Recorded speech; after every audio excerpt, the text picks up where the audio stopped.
labadii bishii Janaayo ee sanadkii 1995 ayaa madaxweyne Maxamed Siyaad Barre uu ku geeriyooday magaalada Lagos ee dalka Nigeria oo uu in muddo ahba magangali ahaan ugu noolaa tan iyo bishii Abriil 1992 markii ugu dambayn uu ka baxay Soomaaliya. dhowr maalmood kadib geeridiisiina waxaa lagu aasay magaalada Garbaharey ee gobolka Gedo.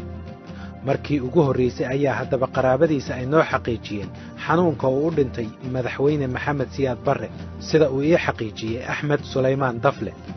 wuxuu dhintay maxaan ku idhaahdaa sonkor buu dhintay diabetes buu ahaa diabetesku marka dambe uu xumaado wadnaha iyo afagtiraya iyo maxaan ku idhaahdaa kaliyaha iyo waxaasoo dhan buu afagtiraya laakiin kaliyo u dhintay iyo wadnuhu u dhintay midna laguma odhan diabetes buu ahaa runtii.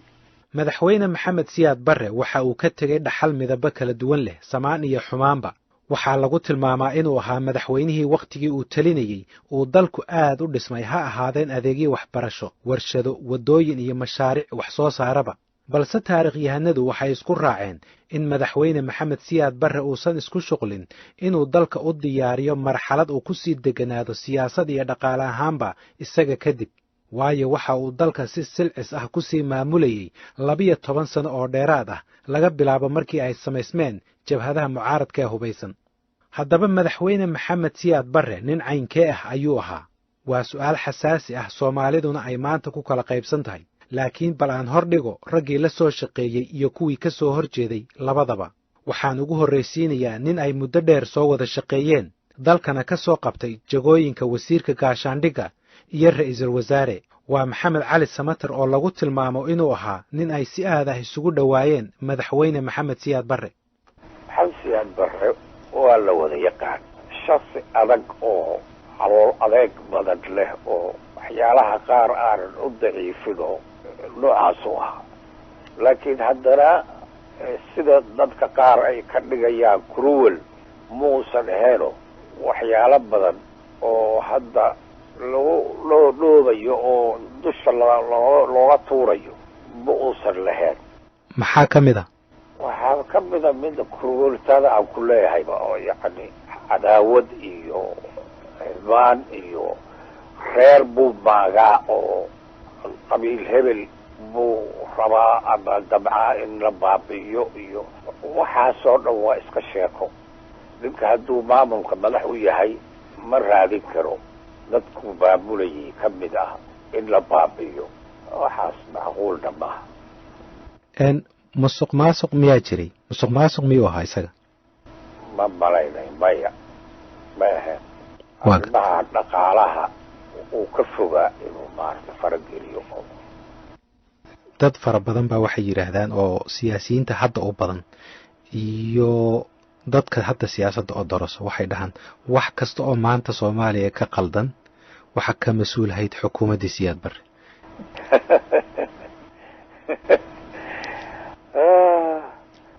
jawaab khalada weeye waana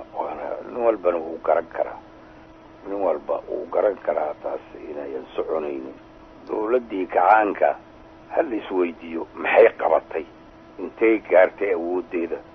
maxaa dalka u qabsoomay intay xukunka haysay maxaa ka dhismay dalka dowladdaas kadibna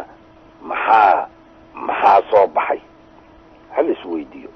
marka xaqaa'iqa markaasa loo yimaado. Axmed Suleymaan Cabdalla waxa uu isagu ku dooday in muddada dheer ee Maxamed Siyaad Barre uu ku dheganaa xukunka ay ahayd waddan jacayl ee aysan ahayn xukun jacayl. buugaagta iyo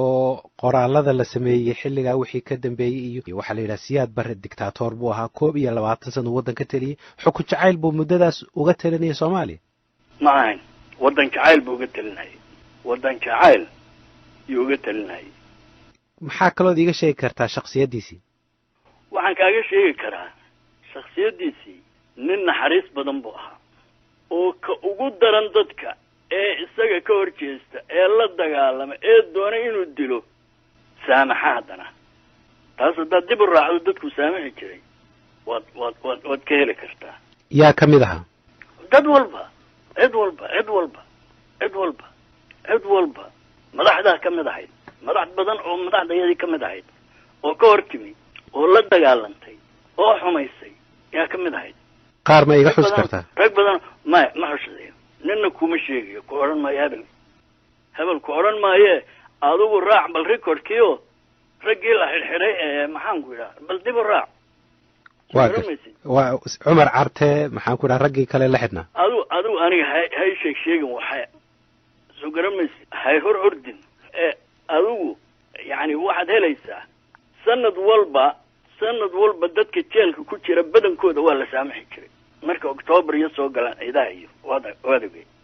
cusmaan maxamed jeelle waxa uu ka mid ahaa golihii sare ee kacaanka xilal wasiirnimada uu ka soo qabtay dawladdaasi waxaa kaloo uu ku jiray saraakiil jagooyin sare ka soo qabtay dawladda madaxweyne maxamed siyaad barre oo 1982 xabsiga loo taxaabay xubnaha kale ee lala xidhayna waxaa ka mid ahaa ismaaciil cali abakar cumar carte qaalib cumar xaaji masalle maxamuud yuusuf weyrax warsame cali faarax iyo maxamed aadan sheekh waxaan weydiiyey cusmaan maxamed jeelle in maxamed siyaad barre uu mas-uul ka yahay wax kasta oo ka xumaaday soomaaliya wixii ka dambeeyey 1991 waa laga yaabaa dadku inay yidhaahiin maxamed siyaad ayuu daafacayaa laakiin anuu daafacayn ilaahay buu olaanka lagu yidhaahday runta sheegaha buu yidhaahday oo yani mataqaanaa inaad cadaalad samaysaan idinka fogeyn naceeb aada odagtahay naceebta waa aayada ulacni marka waxaa weeye maxamed siyaad hadduu wax fiican oo la taliyo wada heli lahaay wuu hagaagi kari lahaa xukunjaceelku iska meesheedooda dadka uleed bay ka dhexaysaa macangeg ma ahayn waa laga dhaadhici karay wax taas waxaa jirto maalin an aada dadka isu wadaweyn maxamed siyaad oo asagoo waxyaabaha aadkood cirkaa la marayo intaan gacaha faaniyo baad miyaad waalatay markaad u sheegto cuda laakiin waa naga xanaajiyeen maxmayna gaarsiiyeen ma wada ahayn nin macangega laakiin waa la taliyayaal xumaa waxa weye dadku waa gafaya maxamed siyaadna waxa weeye dee ninta oday soomaali buu ahay waada mataqaana aroontiisana wuxuu ahaa askari kadnimo ka soo bilaabay sidaa ku dallacay oday soomaali u ahay waa la xumeeyey maahana sid ahaan ma xumayn laakiin mugii dambe meel foogay la gaartay cabdi warsame isaaq waxa uu la soo shaqeeyey xukuumadda madaxweyne maxamed siyaad barre laga soo bilaabo 1969 markii uu talada qabtay maamulkaasi ilaa uu xukunka ka dhacay 1991 markii maamulkaas xukunka laga tuurayna waxa uu cabdi warsame isaaq ku biiray kooxihii waddanka ku soo dagaalamay waxaana uu qabaa inaan mas-uuliyadda burburka Soomaaliya dhammaanteed dhabarka loo saari karin madaxweyne maxamed siyaad barre maya waxaas ma jira haddeer waaad arkaysaa haddii oo dad soogaloo wax u maaragtay noqonaya ay yihiin siyaad barre hadda waa tigay intaasna maaragtay la maraya hal meel ay isugu yimaadaan oo waxay ku hesheen oo ay fulaan lama arkin marka waxa weeye siyaad barre iska hadal wey dhinaca kalena madaxda ka tirsanay jabhadihii la soo dagaalamay xukuumadda madaxweyne maxamed siyaad barre mowqif aad u adag ayay ka qabaan shakhsiyaddii iyo xukunkii madaxweyne maxamed siyaad barre cumar xasan gaalaguul waxa uu ka tirsanaa ururka USC wuxuu ahay nin waqti dhib jiray dalka qabtay militar ahay militarkana aragtidiisa waa xadadan tahay waatan la yidhaahdo waa faras labada dhinacba aan u jeedin ee hortiisa kaliya arkaayo markii dambena waa nin marka uu xoog yeesho oo meel qabsado yani waxay noqonaysaa inuu wax la qabto ayaanta ugu horeyso oo bilaabayo wax alla waxay aadaanba oo yani nidaam ku sameeyo waxyaalaha sharci u dejiyo hore u qabto laakiin markii uu dego asi yani uu nagaado dawladdiisana ay nagaato wuxuu noqonayaa nin ismahdiyey mowqifka ugu adag ee madaxda jabhaduhu ka istaageen maxamed siyaad barre waxa uu ahaa kan uu qaba ururka SNM oo colaadda ka dhacday dabayaaqadii 80-meeyadii gobollada waqooyi haatanna loo yaqaan Somaliland ay si weyn u saamaysay ururkaasi maxamed xaashi cilmi waxa uu ka mid ahaa aasaasiyaashii ururka SNM iminka haddaan ku soo qaado Somaliland Hargeysa magaalo walba duleedkeeda waxa ku aasan xabaalo waxa jira muxuu ahaa xabaalo waaweyn oo dadkii lagu xasuuqay ay ku aasan yihiin waa calaamad taala oo rag iyo dumar iyo carruur wax walba leh oo kolba daadku Hargeysa soo saaro waad ogay in jasiiro waa tii inta la qaaday dadka lagu ururiyay muxuu ahaa lagu laayay jasiira waa halkay ka bilaabantay baa halkaa ahayd dabeetana maanta magaalo reer somaliland oo aan intan muxuu ahaa xulafada la ahayd maahe aan mass graves ku aasnayni maanta ma jiro kolka waxa weeyaan astaantaasaa meel walba u taallo raadkaasu ka tegay ina Siyaad Barre kolka waxa weeyaan ninkaasi wuxuu ahaa shaydaan ilaahay ummadda usoo diray buu ahaa kolka astaantiisa iyo xumaantiisa wax alla waxaa maanta dhacay oo dhan dembigeeda isagaa muxuu waa sunnihii uu dhigay weeye waxaa fikrad aan taas ka fogeyn qaba maxamed abshir waldo oo ka tirsanaan jiray ururka SSDF wuxuu ahaa sarkaal dawlado gumaysigii la soo shaqaystay talyaani iyo ingiriisba wuxuu ahaa nin muujiya inuu isku kalsan yahay haddana ficilkiisa ayan ka muuqan inuu isku kalsan yahay wuxuu ahaa nin jecel dadka inuu tuso inuu yahay leader soomaaliya oo afrikaana oo progressive ah horusocda ha yeeshee muxuu ahaa askari ku cadaaday siyaasadiisii iyo taariikhdiisiina miraheedii waxaa laga arki karaa halka soomaaliya ay maanta ku sugan tahay ma waxaad leedahay waxbuu ku leeyahay waxa hadda taagan kuma lahaa keliyahe waxa weeye aas-aaskii dugistii soomaaliyeed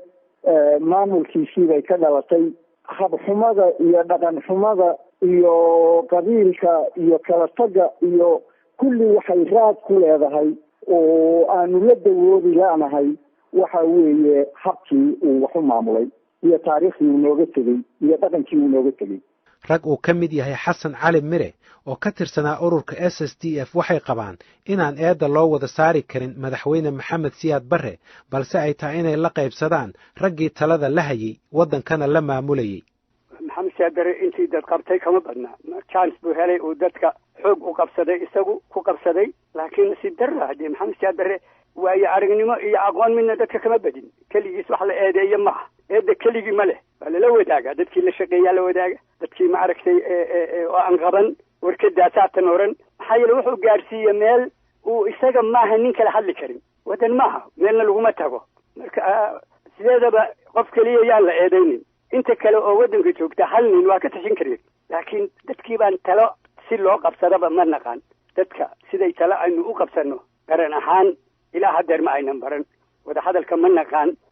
nin walba anoo reer hebel ka bilaabahaya waryaa adigu reer hebel baa taa laleeyahay maba aha waddan baynu wadaagnaa iyo walaalaynu nahay iyo wardadweydiina la dhaafiye iyo waxaaba hadalku kuma jiro maxamed faarax jimcaale waxa uu aaminsan yahay in sida xukunkiisa oo kale madaxweyne maxamed siyaad barre ay shakhsiyaddiisu isugu jirtay wanaag iyo xumaan labadaba wallahi anu waxaan isleeyahay waagaas waa kuu sheegayoo waxaa ii muuqday dictatorship nacab dictatorship baa igu jiray maskaxdayda ku jiray laakiin waxaa ii muuqday waxaan arkaa dhinacana nationalism weyn buu lahaa oo nin maaragtay isla weyn buu ahaayo soomaali ah oo isla weyn oo iskala weyn wuxuu dhihi jiray warshadaha iyaga anagu aan la jabjabno oo la kufkufno oo qaladno oo wax naga xumaadeen intii aanu ajnabi keensan lahayn dhinacaas positive buu ka ahaa dhinacana wuxuu ka ahaa inaante xukun jecel oo dictatora oo qofka aan aamini karin dadka maskaxda furan aan aamini karin hadda marka nooc isku jiro ah jabhadda SNM waxay sanadkii 1991 ku dhawaaqday inay ka go'day dalka Soomaaliya intiisa kale inkastoo aysan weli helin ictiraaf caalami ah dhinaca Puntlandna waxaa hogaamiyaashooda ay ku guuleysteen inay nabadda soo celiyaan maamul adagna samaystaan haddaba dhulka Soomaaliya gaar ahaan koonfurta iyo bartamaha ayaa weli dhibaatadu ka taagan tahay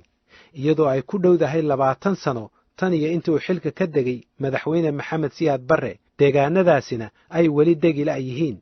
maxamed faarax jimcaale waxa uu isagu qabaa in madaxdii jabhaduhu ay wax badan qaban karayeen waxa weeye markaan anigu jaanis haysto aan wax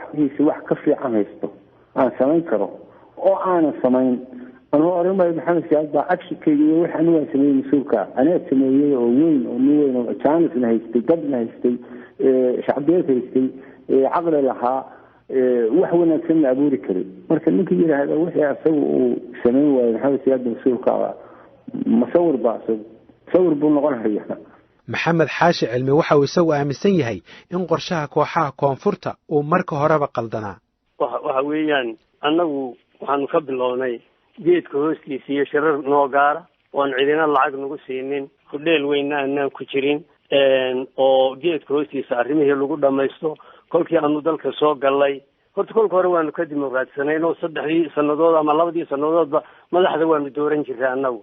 mid qudhiinima haysan jirin kolkaana waxaa charterka ayaa ku qoraa 2 sannadood kolkaynu dalkii ku noqono markaynu hayno 2 sannadood aynu ku wareejino muxuu ahaa dadweynaha kolkaas saasa horta taasi waa meel aanu kaga duwanayn bay ahayd ta labaad waxaanu kaga duwanayn oo kale waxaanu isugu yeedhnay wax alla wixii reer Somaliland qabaa'ilkii deganaa ayaanu isugu yeedhnay madaxdoodii salaadiintoodii burcaanu shirkii ku qabanay halaysa saamaxa baa la yidhi halaysa saamaxay dawlad loo dhan yahay baa la sameeyey oo laga wada qayb galay dabeetana tii dambena booramaa lagu qabtay kolka horta anagu saasay iyagu halkay ka bilaabayeen waxay ahayd ama qaahira lagu shiraya ama adisababa lagu shiraya ama waxa lagu shirayay muxuu ahaa meel dhul dibadda Nairobi kolka dabeetana hudheelo waaweyn iyo loo barto kolkaaba waxa la geli jiray campaign-ka intaan shirka kalaba la dhamayn campaign-ka yaa madaxa noqonaya ay ku tagi jireen meesha kolkaas shirarkoodu uma qabsoomi jirin guul lagama gaari jirin waayo hadii jeer waxa ku jiray campaign madaxnimo oo dawladda mid doonayso oo Masar qaar doonayso oo Ethiopia qaar doonayso oo Talyaanigu qaar doonayaan qolada Mareykanku qaar doonayaan kolkaas wuxuu meesha la isugu tagi jiray waxay ahayd in meel campaign cusub lagu galayay ee meel aynu heshiino oo aynu dawlad dhisno oo Soomaaliya ha lagu soo celiyo sideedii fikradiiba ma jirin kolka hudheel weyn oo dabeetana sanadkan halkee lagu shiraya ka damba la sii qorsheynaya muxuu kolka ilaa 11 iyo waxay marayeen mooyaan ayay muxuu imkana dii wali mabadaynin kolka waxay ahayd in goor walba wax dibadda laga soo dhiso dawladda ajnabiga ku lagu leeyihiin bay ahayd